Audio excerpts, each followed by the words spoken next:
welcome to week 4 of the Glen Reaper Challenge. This week we are going to keep doing our footwork this week, but this time we're going to speed it up. We're going to do the same steps, the same shots, but we're also going to work on throwing them at speed instead of slow work. I want to address a few things that I've been seeing that's kind of common. While we're doing our slow work, if we're sitting there, we're not throwing like this. Slow work means when we're doing this, when we do these steps, I want you to literally practice stepping this slow. It is slow.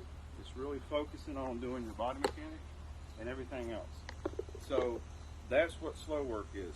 When I'm talking about speeding it up, I don't mean throwing as fast as you can and or as powerful as you can. So throwing at speed, when we do this, you should be moving like this. Okay? Step, throw. So this is the difference. Slow work is building the foundation of how we're doing things. It's really being able to focus on your movement, your accuracy, and everything else. You're not going to get as much as if you're sitting here blasting your pail as hard as you can, blowing all your sticks out, doing everything. And the reason why I say this is slow work is going to build better techniques. That's why each week we're building on what we've done from the previous week. So first week, slow practice, make sure you have the form down. The next week, you start throwing it just at your speed when you're throwing it as you're going.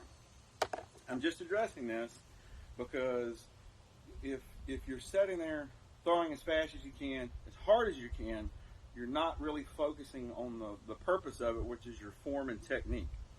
And I'm seeing this very apparent with myself as I'm working with my left hand. But I digress. This week, you're going to do the same steps. You're going to be doing the same steps, stepping to the side, practice throwing this way, stepping to this side, throwing this way, and you're going to do all your basic stuff all over again. I know it seems a bit repetitive, but I really think it's going to be beneficial in the long run. Other things, too, with these steps, and I remember the compass that we showed you last week. As we're doing these, some people are, when they're throwing stuff, instead of taking that angled approach to pass, they are stepping more lateral in throwing. There's not really, how do I put it? There's not really, either way is not bad. But what I was mainly wanting people to focus on is stepping towards your opponent at those angles to rotate off. Something else that you can do as you're doing this is practice those retreats. As you're throwing the shots, you're getting a few shots in, practice recovering and stepping out. This is just going to help you build up a more natural motion as you're going in and as you're getting out. Make sure that you're keeping yourself protected going in and you're keeping yourself protected as you go out as you're doing these shots.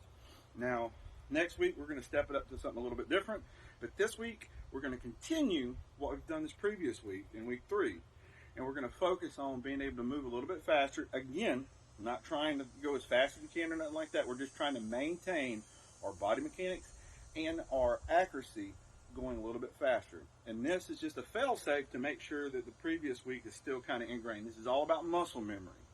So week 4, we're going to do the same shots, practice your same wraps, practice your same steps to both sides as you're doing this.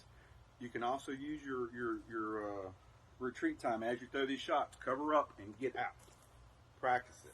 That's week 4 of the Glen Reaper Challenge. Short and sweet this week. We're just building on what we did last week. Throw it at speed. And I'll see you at week 5.